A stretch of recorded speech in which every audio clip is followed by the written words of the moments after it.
첫 번째, 아이들이 많이 살 것. 두 번째, 주차 여건이 좋을 것. 세 번째, 단지 내 상가가 활성화되어 있을 것. 이렇게 세 가지 요건을 충족한 단지는 어느 정도 수요자들의 수요가 뒷받침되기 때문에 살기에도 좋고 사기에도 좋다 생각됩니다. 안녕하세요, 월치부입니다. 오늘은 아파트 임장 갔을 때 꼭 확인해야 하는 세 가지에 대해서 말씀드리겠습니다. 좋은 아파트 고르는 방법에 대한 질문을 자주 받습니다. 저 같은 다주택자는 미래 가치도 중요하지만 안정적으로 임대를 유지하면서 지속적인 현금 흐름 창출이 중요하기 때문에 현재 가치에 더욱 비중을 두고 물건을 선택하려는 경향이 있습니다.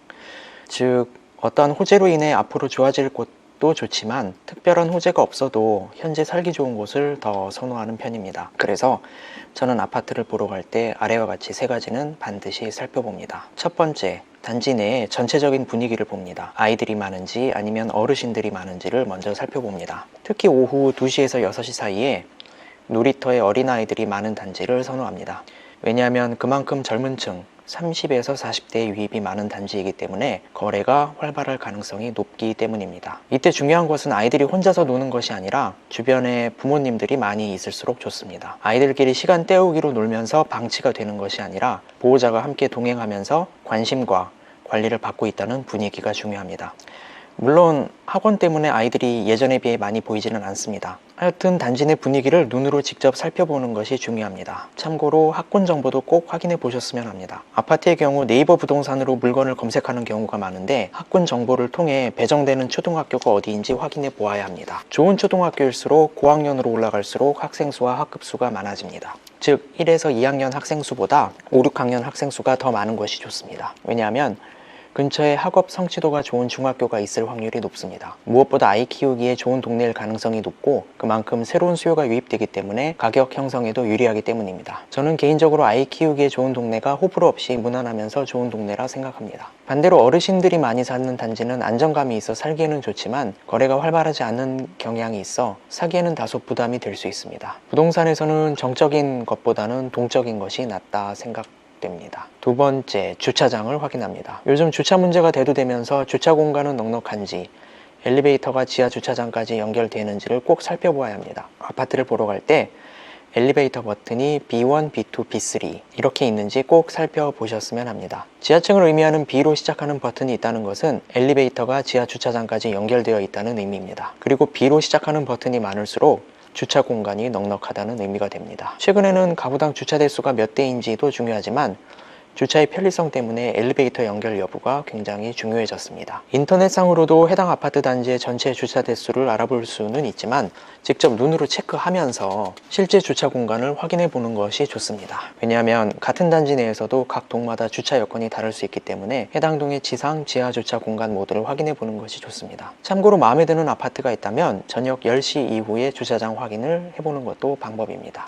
세 번째, 단지 내 상가를 살펴봅니다. 상가들이 활발하게 영업하고 있는지 공실 등이 없는지를 살펴보고 1층에는 생활 밀착형 업종, 편의점, 세탁소, 커피 전문점, 미용실, 그리고 2층과 3층에 교육 관련 업종, 태권도, 미술, 영어, 수학, 피아노 등이 들어와 있는지를 확인합니다.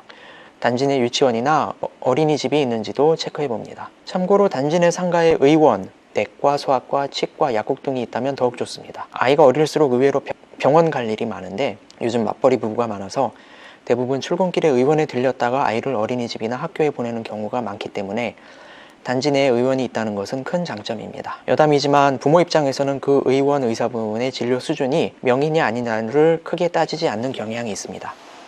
왜냐하면 아이가 아프다고 하는데 그냥 등교시키는 것보다 일단 동네 의원에라도 들렸다 보내는 것에 마음의 안심을 가질 수 있기 때문입니다. 덧붙여서 당일 평형대로 구성되어 있는 단지보다는 20평, 30평, 40평형대가 적절하게 섞여져 구성되어 있는 단지를 선호합니다. 20평에 살다가 아이가 태어나면서 30평대 혹은 40평대로 갈아탔다가 자녀들이 독립을 하게 되면 다시 30평대 또는 20평대로 회귀하면서 한 단지에서 오랫동안 머물러 사는 수요가 있기 때문입니다. 살기 좋은 아파트는 외부 유입도 있지만 자체적으로 내부 순환 수요도 제법 있습니다. 이로 인해 수요 확보에서 유리한 면이 있습니다. 참고로 단일 평수로 되어 있는 단지는 입주자들의 생활 수준이 비슷해 균질감이 있어 안정적이라는 장점은 있지만 반대로 수요층의 한계로 작용된다는 단점 때문에 개인적으로 선호하지 않는 편입니다. 또한 10평대와 20평대의 소형 평수 위주로 구성된 단지도 여러 가지 이유로 가격 상승의 한계가 존재한다는 생각을 가지고 있습니다.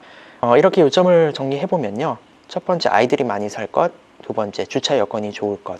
세 번째, 단지 내 상가가 활성화되어 있을 것. 이렇게 세 가지 요건을 충족한 단지는 어느 정도 수요자들의 수요가 뒷받침되기 때문에 살기에도 좋고 사기에도 좋다 생각됩니다. 이러한 아파트들은 특별한 호재가 없어도 장기적으로 끌고 가기 부담이 없다 생각됩니다. 즉, 가격의 급격한 상승은 없어도 현재 가치가 가격을 밀어 올려주기 때문에 시간이 갈수록 완만한 우상향은 기대할 수 있습니다.